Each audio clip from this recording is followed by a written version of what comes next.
Hi, my name is Darrell Wilkins and I'm from Florence, Oregon. And this pitch is for the BOSI Video Pitch Contest. The winner will receive an all-expense-paid trip to Hollywood where they'll be able to pitch their screenplay to real Hollywood decision makers. If you're a screenplay writer and would like to join this free contest, log on to www.thebusinessofshowinstitute.com/pitch contest for details.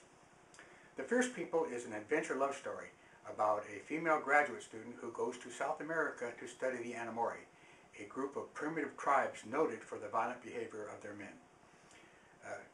My screenplay is fiction, but it's based on a true culture. In that culture, the men have reversed the meaning of the words good and desirable.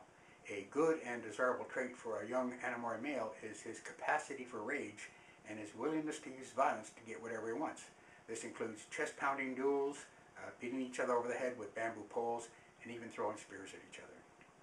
Karen is a 23-year-old ethnographer obsessed with getting the female point of view of the Anamori. As of yet, only men have studied the tribe. When she gets there, she has two big problems. One, the loggers are preparing to push the Anamori off their land, and they're willing to use their bulldozers to do it. Secondly, one of the village leaders thinks that Karen would make a good wife, and the Anamori men frequently kidnap their wives. Mark is a professor at a large university. He's in his late 30s, he's handsome, he's accomplished, but he has a habit of seducing some of his female students, and Karen was one of those students.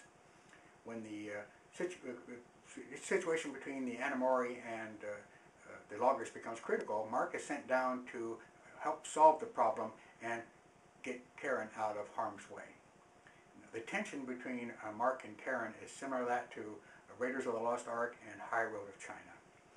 Contradicting everything the other does and constantly trying to get one up on the other, they sneak into the logger camp and discover that portable military bridges have arrived, and the loggers plan on using them to cross the river between them and the Anamori in 2 days. Mark tries to get all the villages to gather together and form a united front to prevent the loggers from crossing the river, but the Anamori are more interested in fighting each other and they don't care about the loggers. And then one of the village leaders kidnaps Karen. Now, Anamori men are not opposed to using drugs to get their women to cooperate. And Karen, who'd been heavily drugged, is about to become an Anamori wife when Mark shows up and rescues her. But Karen isn't safe yet.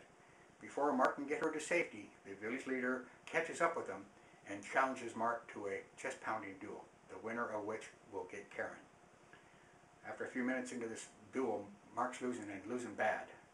In desperation, he makes a new challenge. Instead of beating each other on the chest, they should each take 2 shots with a bow and arrow, and the best shot will win Karen. We've already established that Mark is an accomplished archer, and fortunate for Karen, he does win that contest. The next morning, Mark is staring through a pair of binoculars and sees the bulldozers approaching from a distance. He still hopes all the villages will show up, but he doubts it.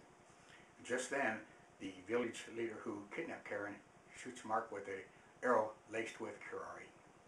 It's touch and go whether Mark will live or die. Fortunately, not enough curare got into his system to kill him.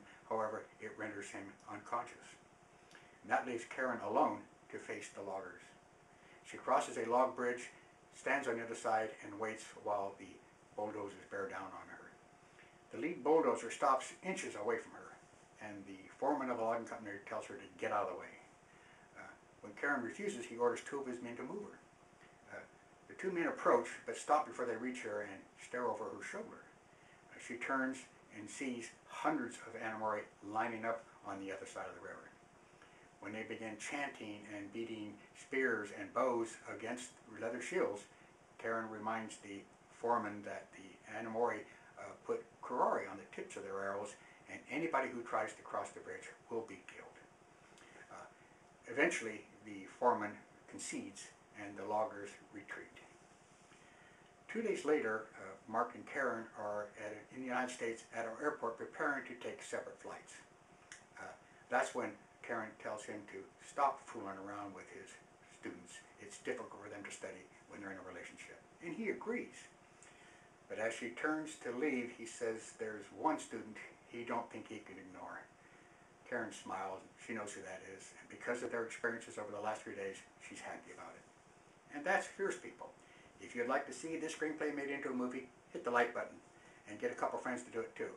If I get enough votes, I could win. Once again, this is Darrell Wilkins from Florence, Oregon, and this is the BOSI video pitch contest. If you're a screenwriter and like to join it, it's free. Log on to www.thebusinessofshowinstitute.com/pitch contest for details. Once again, vote. Thanks for participating. Bye now.